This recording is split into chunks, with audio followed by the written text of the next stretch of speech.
Yo, Miguel! Tanong po kapamilya na. Ngayon yung question kasi guys, oo, sumunod lang si Miguel.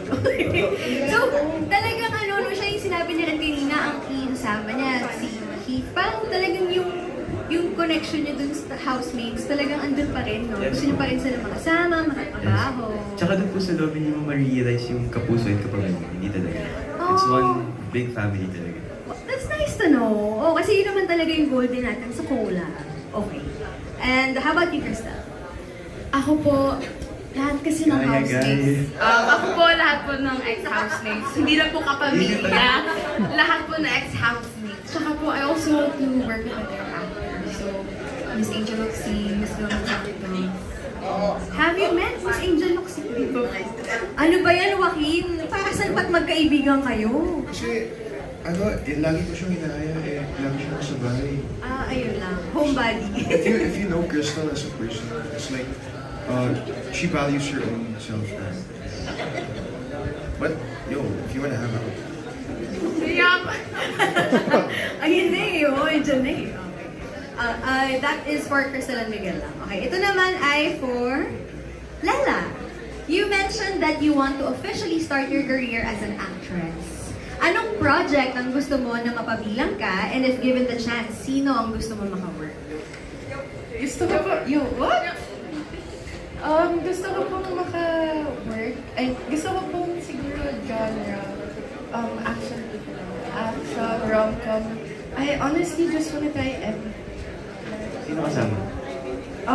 Syempre mga veterans yung idol ko po talaga. Ayan, si Miss Angel Oxy. Idol ko po talaga. Me also. And si Miss Jody Santa Maria.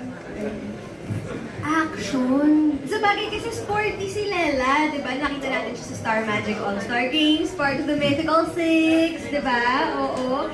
Speaking of sports, kayo ba ay involved din sa sports? Crystal, we were talking about this earlier. Ako po, right now, I do Muay Thai. Martial arts. Muay Thai, martial arts. Abangan po natin yun sa Star Magic All-Star Games. Magbabasagan po ng mukha nga si Star Magic. Mukha lang po ni Muay Thai. Miguel, syempre, professional athlete. Ice hockey sure. na po yan. Ice Tennis pa, hockey na. Tennis. May plano ka bang ipagpatuloy pa ang iyong pagiging tennis player din? Isasabay mo ba yan sa showbiz? Siguro ngayon po, hindi na po as serious. Siguro hobby na. Pag college ko, gusto ko sana mag-varsity. Kaso, tingnan po natin kung may time. Ano if ever? Anong course gusto mo if ever? Civil engineering. Wow! Gusto ko po sana kasi di po kaya, pero ang goal ko po sana sa Ateneo po makatapos. Tapos mag-culinary. Ang dami! Okay. So, civil engineering, culinary, tennis. Why not? Plus showbiz. Okay. And Joaquin, do you do any sports? Actually, I do a lot of sports, but I never really focused on one sport, like basketball. But mainly like MMA, yung wrestling tsaka Muay Thai also. Oh, okay. So yun, may dalawang ano na po tayo, Muay Thai martial artists. Asa na lang si Pat, you know, when she first threw her kick, like inside the video, she just kicked for no reason. Nagulat talaga kasi napakataas. Nahinig yung buong bahay. Grabe. Oh, it's so... Ito nagma-martial arts din. Asan si Crystal? Nagma-martial arts ka rin. Ang sample! Sample, oh! Sample. Sample, magbabakit daw mo si Tala. Game lang po sa sayo po si Miguel. Gusto niyo ba mag-sample ng mga tala? Wala siya nga. Kaya po, Miguel dance. Actually po, Miguel, sobrang hindi na po siya matid ng dance workshops namin kasi professional dancer. Masyado na po. That guy's a pro. As in, super dancer.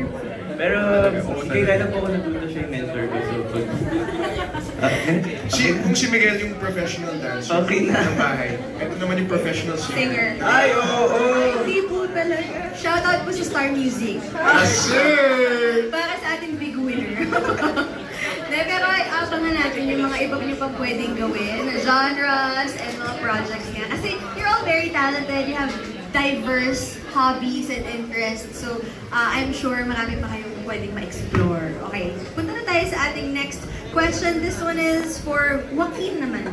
Ito na nga dahil nga nababanggitan natin si Angel Locsin kanina pa. Ano naman ang masasabi mo sa all-out support ng stepmom mo na si Angel Locsin throughout your PBB journey? Ayun nga, like, when I went out, one of the first things na sinabi sa akin is, naging active talaga si Tita Angel sa pagtanggol sa akin and like sa pag-support sa akin. And I'm really grateful na pinagtanggol ako ni Darna. And not just her, pero yung mga supporters din niya. As in, yung mga supporters din niya, pinagtanggol din nila ako and like they also supported me just as much as Tita Angel did, which I'm really grateful for all of you. Yes. And kaya rin siya big deal kasi nga usually ay tahimik si Miss Angel online. So bigla siyang bumalik sa pagiging active for you. Oo, kaya yun yung sinasabi rin ng Makina. Such a big deal.